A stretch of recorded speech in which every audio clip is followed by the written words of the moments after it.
Hello,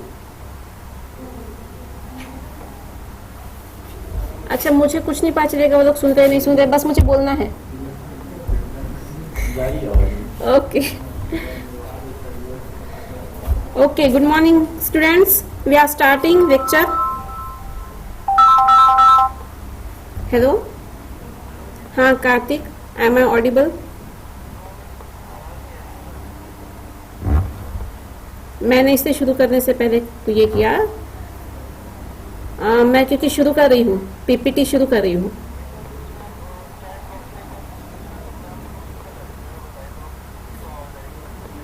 हाँ हाँ, एक बार बता दीजिए मुझे, है ना, क्योंकि मैं शुरू कर रही हूँ.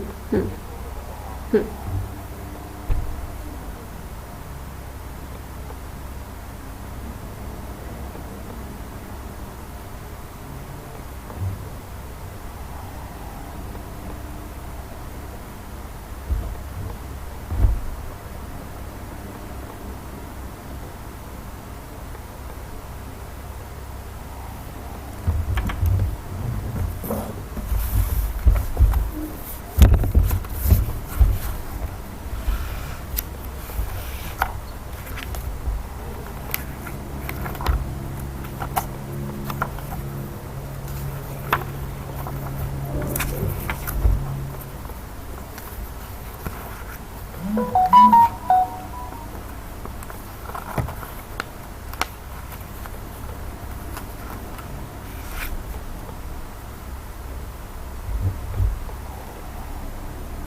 Hello, good morning students. Today we are going to discuss the obs and gynae instruments, ventouse and forceps. Actually 1 hour is very less for ventouse and forceps, but we will run through it. Okay. Whatever you want to know or you have query, you can message me or call me at any time. First of all, this is sim speculum. This is also called the duck-bill speculum. It can be double-ended or single-ended. This in front of you, this is double-ended. It is used to retract the vaginal wall, usually the posterior wall.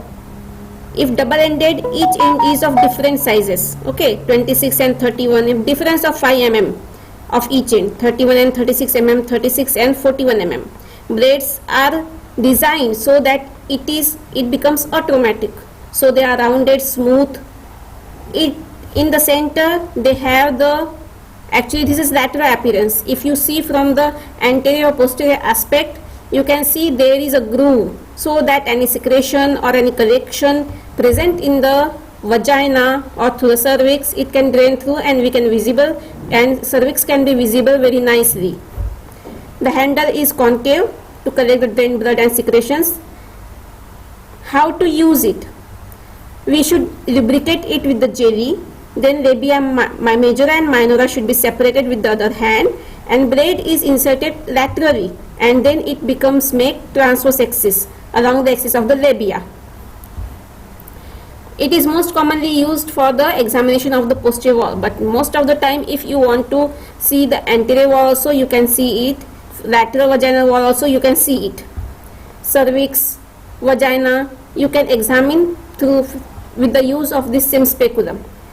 The main disadvantages of sim speculum is it is not self-retaining, means you have to hold it, or if you want to do something with this, one assistant should be there to hold it. It moves with the hand, so not suitable for colposcopy. Patient needs to be at the edge of the table. If on the bed you try to do it, it becomes very difficult because the lower end, it becomes more lower than the female body. That's why you can't do it on the bed. The patient should be bring on the edge of the table or edge of the bed, whatever, wherever you want to examine. The indications of it are to examine cervix, vagina for discharge cervicitis, as I already told you, polyps, prolapse, carcinoma, urine malformations, to carry out biopsy, DNC, HSG. HSG is hysterosalpingography. This is hysterosalpingography. Even during hysteroscopy, vaginal hysterectomies, it is used for colpotomy, cheidocentesis.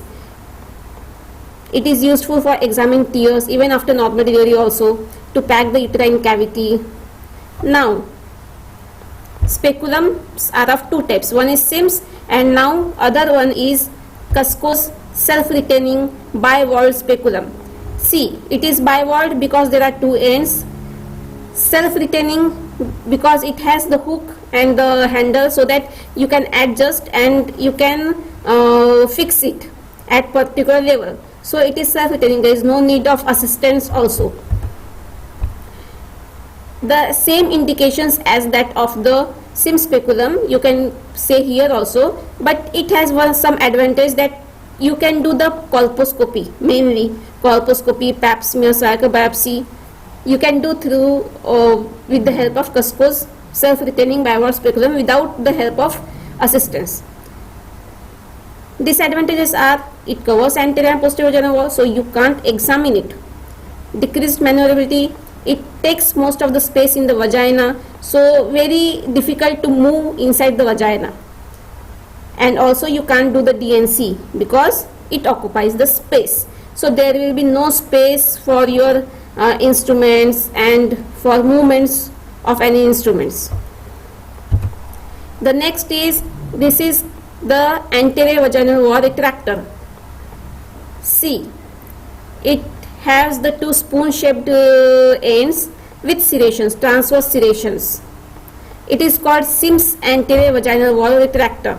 These are spoon-shaped ends with transverse serrations. Loop makes an angle of 15 degrees with the shaft. It is of no significance. Indications are retraction of, as name suggests, anterior vaginal wall retractor. So, retraction of anterior vaginal wall in conjunction with SIM speculum. Most of the time when we examine the patient, some fatty patient or some cervix are so deep that we can't examine just by the use of SIM speculum. So we have to retract the anterior vaginal wall. For that purpose we can use this. We are using this actually. Posteriorly we are putting SIM speculum, and anteriorly with the anterior vaginal wall retractor we can easily see the cervix. So indications are same, retraction of anterior vaginal wall in conjunction with SIM speculum. Rest indications are same as SIM speculum. Next is same. It looks same as that of anterior vaginal wall retractor, but see, here the ends are small, there are no serrations, and the middle part is serrated for nice grip. It is called the uterine curate. Uterine curate also has two ends. These are spoon shaped but small, and one end is smooth and one end is sharp. So one sharp end and one blunt end, and center shaft with serrations for nice grip. It is used for, as name suggests, uterine curate, for curating the endometrium. So you should remember the indications of curating the endometrium. What those common indications? Most common is DUB, diagnosis of endometrial carcinoma and endometrial TB, infertility. In infertility, actually we should not do curate, but yes, for diagnosis of endometrium it is premenstrual or in secretory phase or whatever, but it is not indicated so much in infertility. check curettage. For MTP, evacuation of H mole, suction and evacuation, after suction and evacuation, after dilatation and evacuation, we are using it. Complications are infections are more common, then bleeding can happen. This is the next instrument. This is called the endometrial biopsy curette. Its one end has the small groove. We can call it groove, so that just the biopsy purpose can be done. No need of curating the whole endometrium or whole uterine cavity. So just the biopsy we can take, so less hazardous than the curette. Its indications are in diagnosis of DUB, endometrial dating to diagnose anovulation or luteal phase defect, can also act as a uterine sound. Uterine sound, the next instrument we will see you. Uterine sound also looks like this, but it is more angulated, it is less angulated. Diagnosis of endometrial carcinoma. This is Lisch-Wilkinson's cannula. This is cannula. It has one spiral fixed end. It goes into the cervix, and the other end there one lock is seen, rear lock mount it is called. Its main uses in hysterosalpingography. What is hysterosalpingography? To take the picture or on X-ray, we look for the hystero means uterus, salpingo means tube, uterus and tube, the X-ray of the uterus and tube. So for this hysterosalpingography we are using this cannula, and through this cannula we are inserting some contrast media, and then we are taking X-ray per abdominally, so that uterine cavity, inside uterine cavity and tube can be visible. If tubes are patent, whole tube can be visible. If tubes have obstruction, the dye will just stop at that level, and we can diagnose any abnormality in the patency of the fallopian tubes, and even the inside of the uterus. If there is submucous fibroid or any polyp, we can demarcate that also.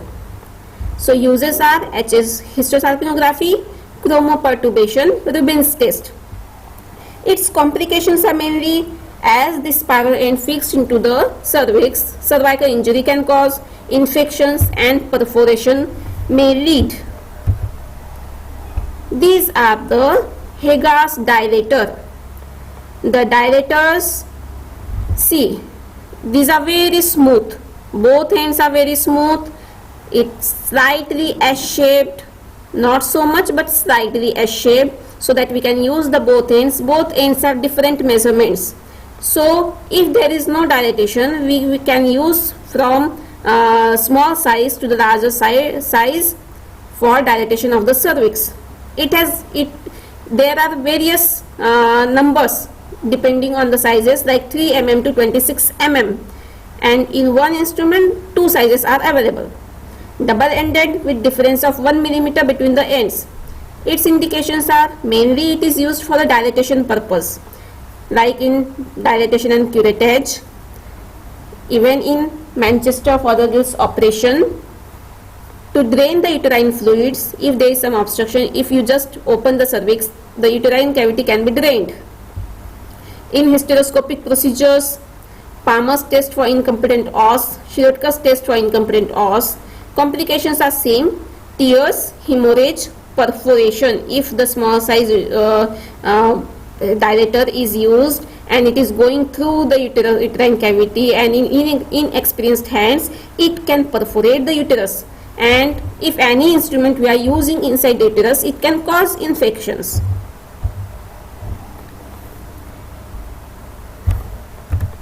This is the Doyen's retractor. Doyen's retractor, it is used for retraction of abdominal walls, used for retraction of bladder during cesarean section and hysterectomy. As most of you had seen the hysterectomy, I think so. So in hysterectomy, to retract the bladder, we are using it most commonly. Broad retracting surface achieves good retraction because of this instrument. Decreases blood loss by compression. Its indications are cesarean section, laparotomy, total abdominal hysterectomy, prolapse repair, SUI repair surgeries. Now this next, it is called green Armitage forceps. It is automatic, so we can hold it. We can hold vessels, tubes with the help of this instrument. Mainly in uterine artery rupture, we can hold the uterine artery with this because it has good compression also. It has triangular tips with transverse serrations. Main its identification with the help of its triangular tip. So remember the triangular tip of this instrument. This is called green Armitage forceps. It is used to hold the cut edges of the lower segment after delivery of fetus. It is automatic and hemostatic. So if uterine artery also got ruptured during C-section, you can hold the uterine artery with this forceps. Used in place of sponge holding forceps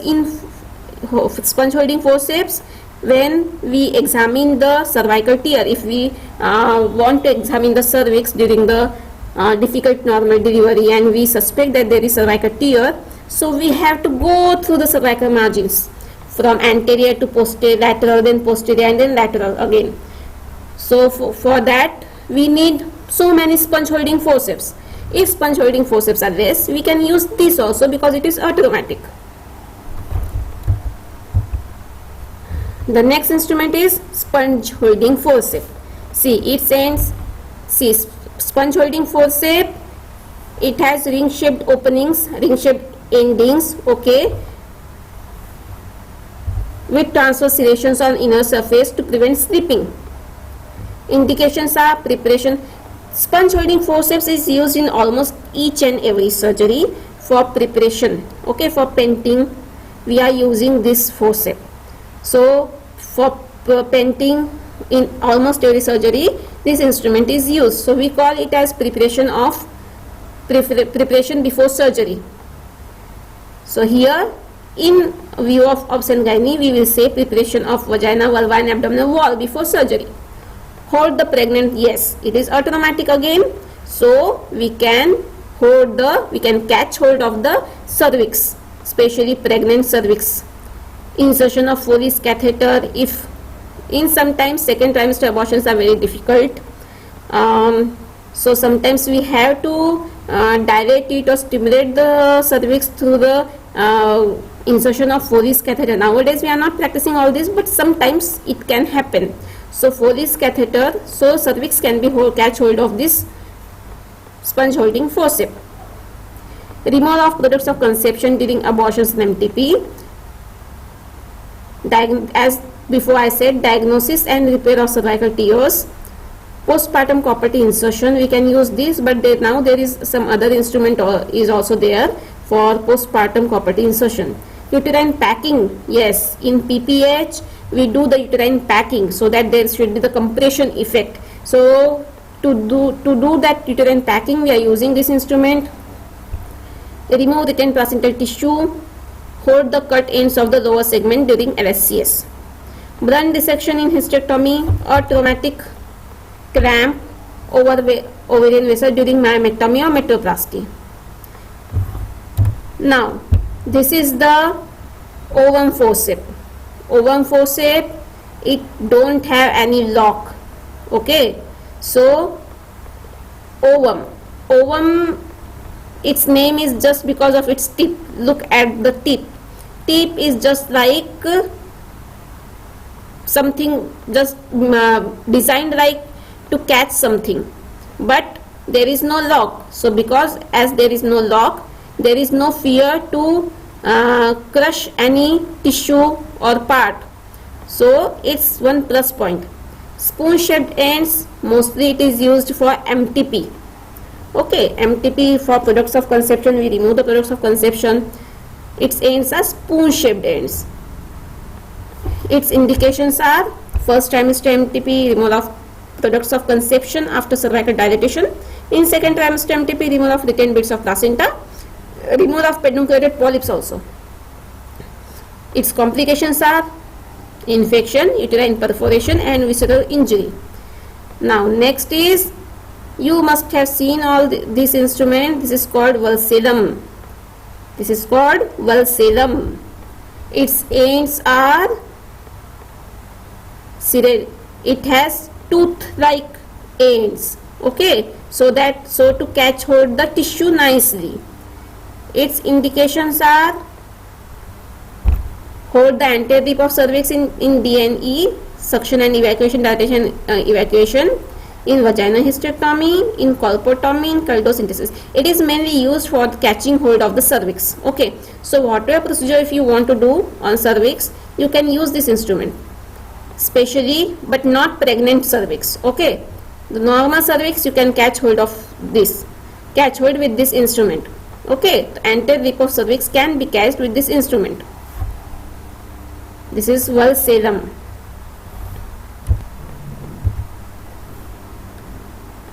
Now this is Allis forceps. See the Allis forceps. It also has the tooth on its ends. See, this is valsalum. Valsalum also has tooth, but valsalum has some curvature, so that we can insert it into the vagina and catch hold the anterior lip of the cervix. But in the Allis forceps there is no angulation, it is straight. Allis forceps are of two sizes, short, small and long. Long can be 17 cm, short are 12 cm. It has toothed end, 4 in 5 or 5 in 6 teeth. Not used for skin because it is traumatic. Its indications are hold cut ends of the vagina during colporrhaphy or vaginal hysterectomy, hold the cervix. Even it is used in total abdominal hysterectomy. It is used in cesarean section to catch hold of the uterus, cut end of the uterine in margins. Hold the uterine fundus during vaginal hysterectomy. Even during myomectomy, hold the rectus sheath. This is Babcock's forceps. Babcock's forceps, again it is triangulated blades, but you have seen one triangulated, that is green Armitage forceps. This is triangulated and curved. This is triangulated with grooved jaws. Okay, there in green Armitage forceps there were no grooved jaws. So remember this. This is Babcock's forceps. Again, it is a traumatic. It has three sizes, 17 cm, 12 cm and 10 cm. Its main use is to catch hold of the tubes during the tubal ligation, or if we do tuboplasty, that is tubal recanalization procedure, or salpingectomy. It can be used to catch hold of the ovary also because it is atraumatic. So it can be used in ovarian cystectomy, endometriotic surgery, hold the ureter in Wadheim's hysterectomy, ureteric implantation. Bladder can be held through with the help of this instrument in EVF repair, cystostomy. Bowel can be catch hold during rectovaginal repair or third degree perineal tear repair because it is a traumatic. Now next one is, this is cervical punch biopsy forceps. See, its two ends see nicely. One end is big, grooved and big, and small. Second end is small. Okay, so that when we catch the cervix between these ends, the small ends get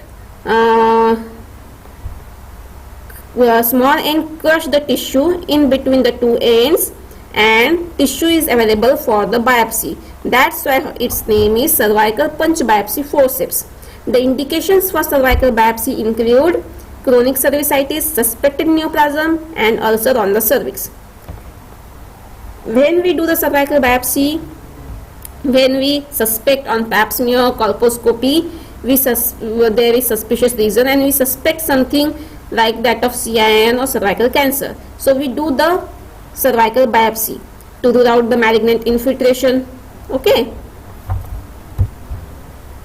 Now this is the Cheatle forceps. It is available in OPD also. Correct. Chitter forceps. I think all of you have seen this. Chitter forceps, it is used to hold the anything like if you want to remove the instrument from the sterile container, if you want to catch hold of the pads or mops or instruments or anything, it can hold. You can hold any the instruments with this chitter forceps.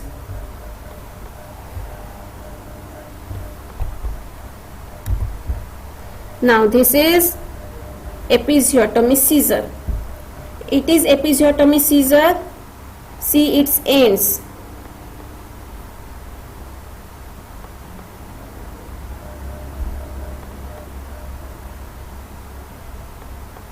See its ends.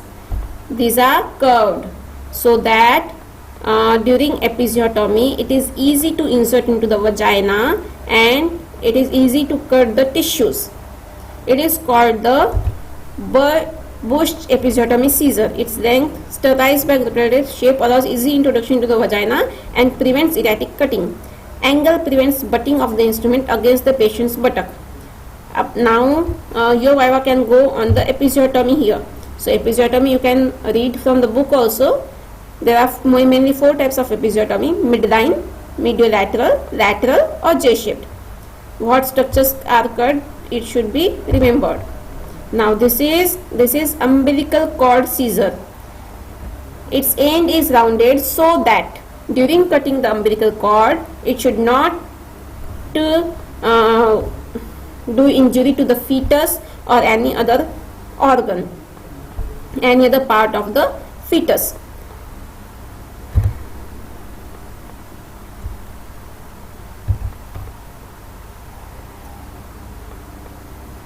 Forceps we will do at the end. We go through the forceps and ventus very rapidly. Okay.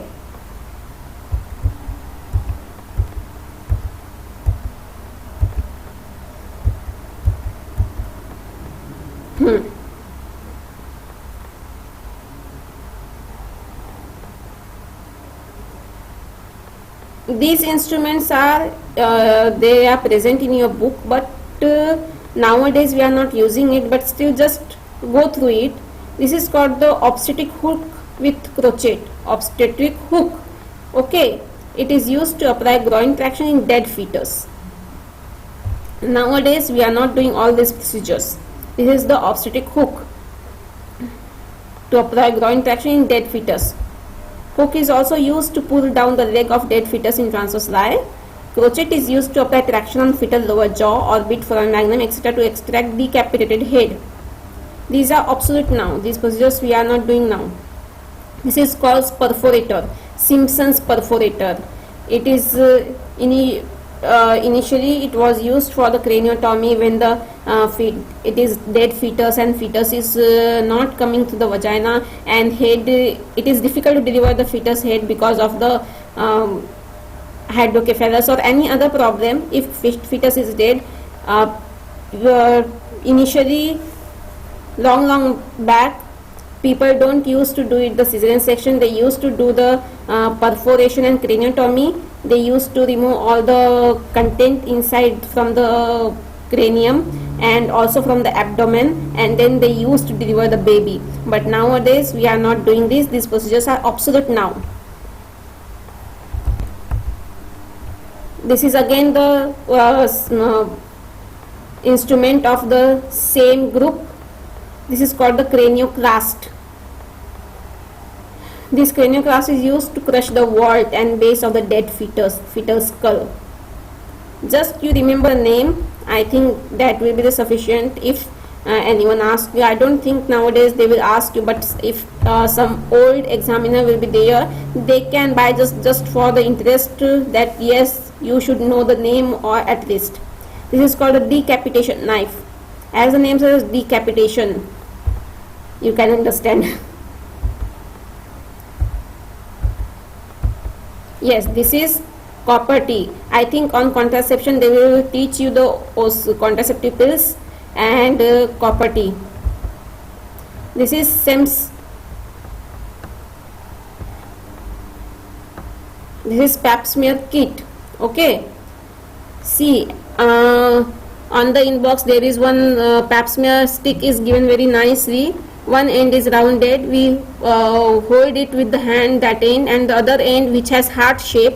Actually it is not exact heart shape. One end is little bit longer and one end is little bit smaller. So the longer end goes into the inside the cervical os, and the shorter end it becomes on the surface of the cervix. So, and we when insert this while doing the while taking the pap smear, we insert long end inside the cervical os, and we rotate it by 360 degrees, so that all tissues from the cervix, internal all tissues from the cervical os and on the margin at the lip, we take it on the slide. This is called IS spatula. Now this is IS spatula. In the packet you can see there is one IS spatula and one brush also. It is called cyto brush. It is also used to take the smear from the cervical canal. You can read about the pap smear. Now this is hysterectomy clamp. As the name suggests, hysterectomy clamp used for the hysterectomy.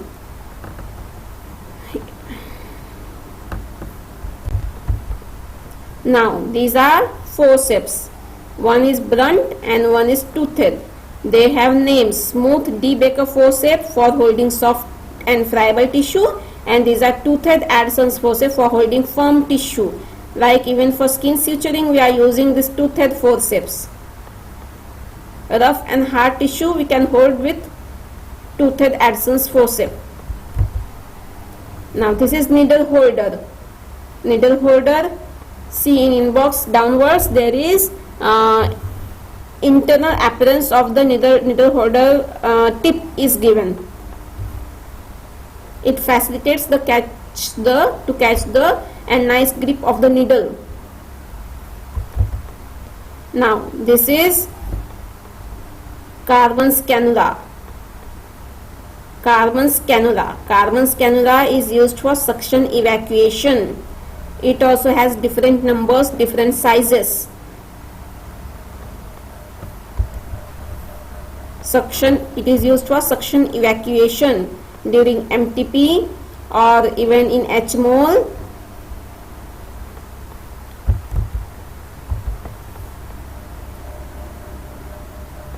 This is Veress needle. It is used for laparoscopy to create the pneumoperitoneum. I don't think that laparoscopic instruments should be there for you. Now we will go to the ventouse. We read the ventouse first and then forceps.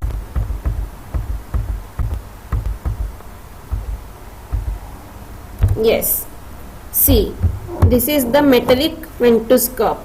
Initially we were using the metallic cups, but now as the advancement in the medical practice, plastic cups came, then celastic cups came. Celastic, that is silicone cup, they are very useful because they are very soft, but in the initial medical practice the metallic cups were used.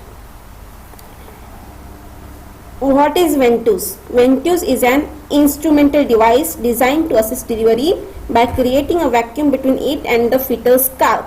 Okay. I told about the soft cups, that celastic cup. Nowadays in day-to-day practice, celastic cups, silicone cups are used frequently. They are very soft, so you can just catch hold of this.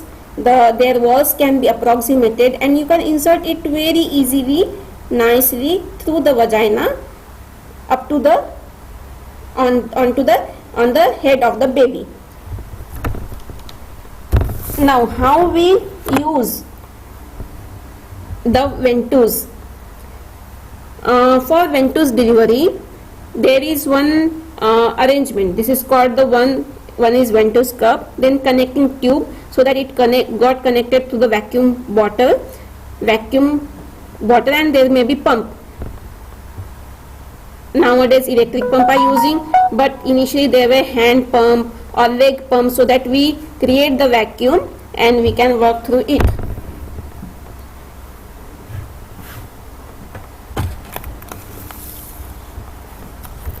Suction cups are also of different sizes, like 30 mm, 40 mm, 50 mm and 60 mm. The prerequisites of the ventouse. How we apply it? First of all, for ventouse application, we should have dilatation of approximately 6 to 8 centimeter. Not necessary if the full cervix should be fully dilated. Okay, in forceps cervix should be fully dilated. In ventouse cervix can be dilated up to 6 to 8 centimeter, so that we can apply the ventouse properly. The prerequisite for it is bladder should be empty, cervix should be dilated to 6 to 8 centimeter, membrane should be absent, and the most important is baby should be in the vortex presentation. You can't use the ventouse in other presentation like bro, face, breech. You can't use it. So only you can use it in the vortex presentation, and you can't use in the preterm babies also. So it is used above the 37 weeks of the babies only. We use the as possible as largest cup, and we apply the ventouse cup on the fetal head.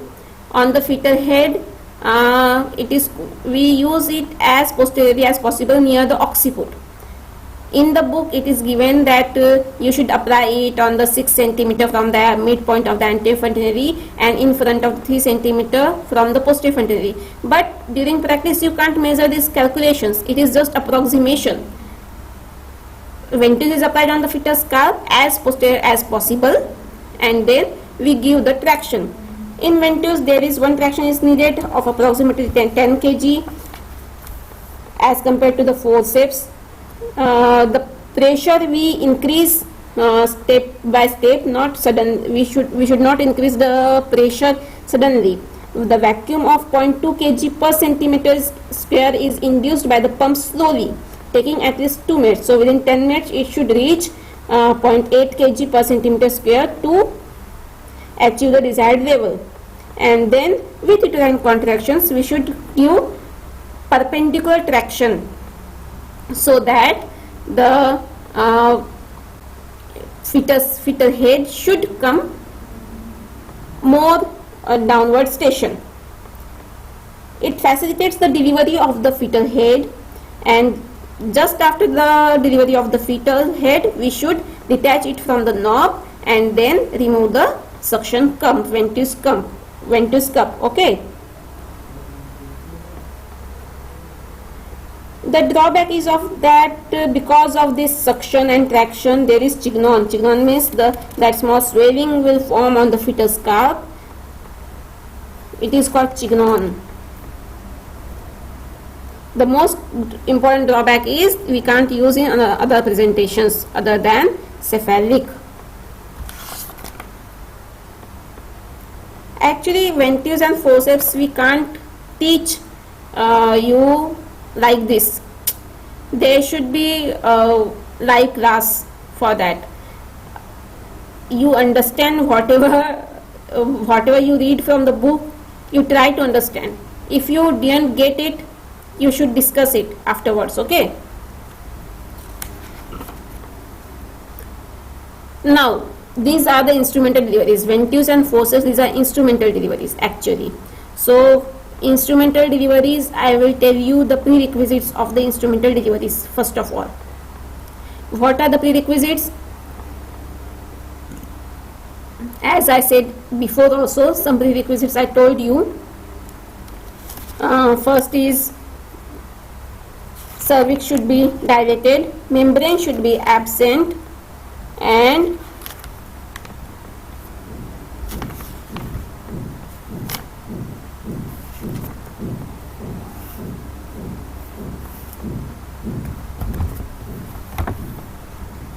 cervix should be dilated, membrane should be absent, fetal head position should be known, pelvis should be adequate, because if pelvis is not adequate, your instrumentation is of no use. Bladder should be emptied. Adequate maternal analgesia. If you are doing instrumental deliveries, it will be very painful, because even there can be injury to the vagina, cervix, or even perineal tear. So adequate analgesia should be given, and informed consent with prior clear explanation of all the complications should be done. Even there should be the accessibility or availability of the neonatologist, anesthetist, and even operation theatre, so that if at any point of time you want to shift the patient to the for LSCS, you should do it immediately. Now, indications of operative deliveries. What can be the indications? Some are maternal, some are fetal. Now, maternal indications are if patient is very much exhausted, she can't do the bearing down. In this case, what will happen? The fetus will stuck into the birth canal, and fetus can go into the birth asphyxia. So to avoid all these things, if we want to save the fetus immediately, if you want to deliver, then forceps are the best option, and if you can have some time, you can use the ventouse. So maternal exhaustion, inadequate expulsive efforts, and where the expulsive efforts we should want to avoid, like in cardiac disease, if mother has cardiac disease, hypertensive crisis. These are maternal indications. Now fetal indications are if non-reassuring fetal heart rate, like fetal distress, post maturity, after coming head of the breech, suspicion of fetal compromise, prolonged second stage of labor, like in nulliparous. We call the normal second stage of labor is for 1 hour, and for multipara it is half hour. But if it got doubled, like you have waited for double time, but again you have not succeeded in doing the vaginal normal delivery, so you should use the instrumentation to cut short the second stage of labor, as like that of in preeclampsia, cardiac disease, and post cesarean pregnancy. Yes, in VBAC, vaginal birth after cesarean also you can use these all things. But yes, in post cesarean, forceps are little bit dangerous. Ventouse you can use it with proper precautions in good hands. These are prerequisites and indications. Now I will go to the forceps.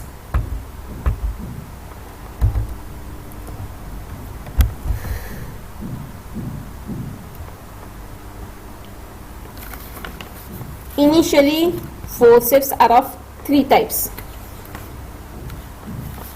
Not 3, okay, 2 types. One is long forceps and one is short forceps.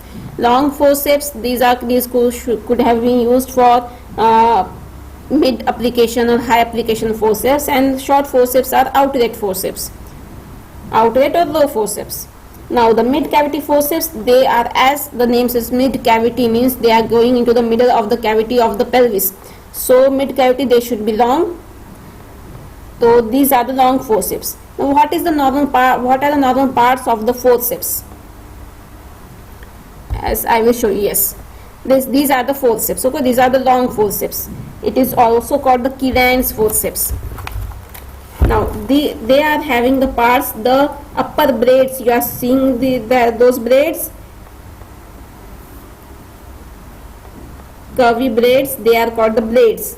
Then below that, below the braids, there is one straight part. This is called the shank, and below the shank there is one lock, so that they should fix one into the other.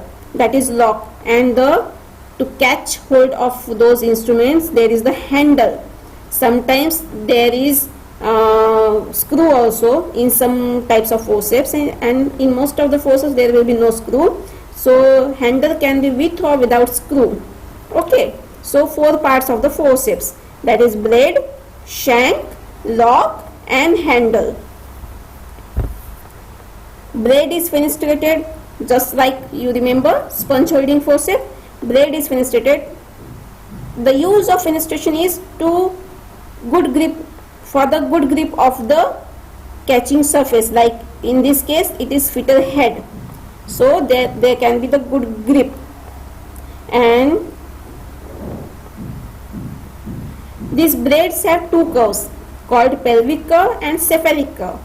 Pelvic curve, what does it means? Pelvis has curve. Okay, you know the birth axis, okay, Carus birth axis, curve of Carus. So according to that, these forceps, these are the upper surface and down surface. Upper surface is concave, okay, and between these forceps there is one curvy structure you are seeing, that is outer margin and below margin. This is called the pelvic surface, so that it get adjusted according to the pelvic curve. And this internal curvature, it is called the cephalic curve. It is cephalic, as name suggests, to catch the cephalus of the baby properly. This is called the cephalic curve.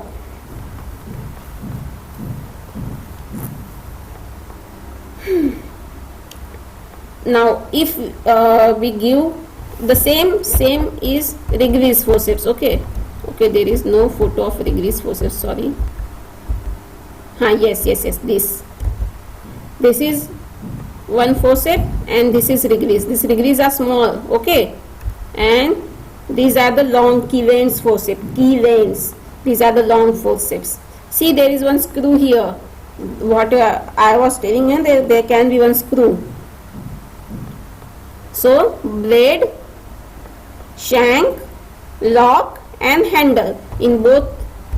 See, blade, shank, lock and handle. Now how to identify? These two blades are given. These instruments are in pair. Okay, so if these instruments are given in front of you, you have to identify which side of it and how to lock it. How to identify the sides? We catch hold the both blades, and as pelvis is in front of us, we catch hold of the blades, the tip of the blades pointing upwards and the concave side of the pelvic curve forward. Now you identify the pelvic curve. Pelvic curve is this outer curvature. Whatever you are seeing outer curvature, these are the pelvic curve, and internal concaveness is cephalic curve. That internal concave surface is cephalic curve. So you keep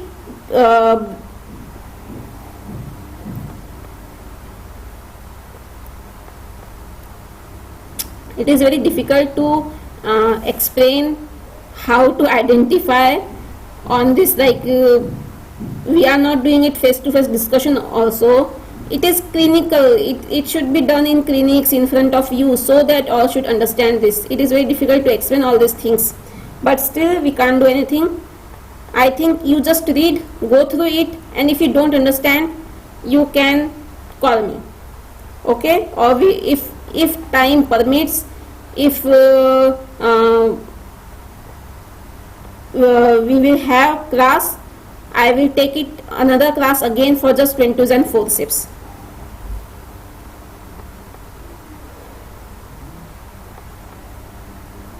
We should keep the instruments on the table so that tip should point upwards, and the cephalic curve is to be directed inwards and the pelvic curve forwards. 3 points you should remember. Tip should be upwards, cephalic curve inwards and the pelvic curve forwards, and then we articulate it.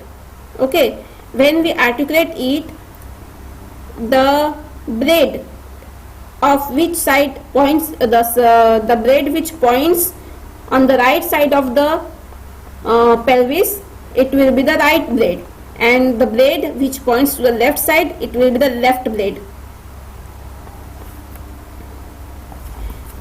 Now in exam, the most common question can be asked, like classification for forceps, operative vaginal delivery, okay, that is outlet, low, mid or high. So how we define? The first of all is, see, the name, it just indicates outlet. Outlet means the fetal scalp is visible in the introitus. Okay, you need not to see the fetal scalp separately with difficulty, or it is on the introitus, that is +2 or below that. Okay, this is the demarcation. In low forceps, what is low forceps? When the fetal head station, cephalic station, is +2 or more, but not yet reached the pelvic floor. Okay, +2 or more, but not at the introitus. And mid is the +2 to 0, that is up to the ischial spine, and high is above the 0, that is above the ischial spine. So vice versa, you can remember like this: high, that is above the ischial spine; mid, it is called the, what is above the ischial spine? The leading point of the vertex. Okay, so high is above the ischial spine, that is 0 station. Mid is 0 to +2 station. Okay, 0 to +2 station, and low is +2 to the pelvic floor, and outlet is pelvic floor and down. Okay,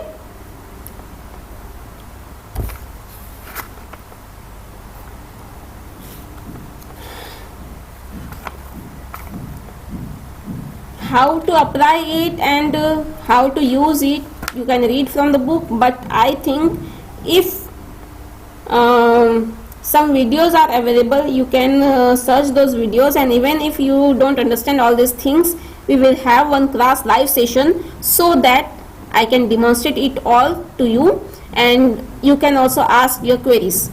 Okay, students, I think this is enough for us now.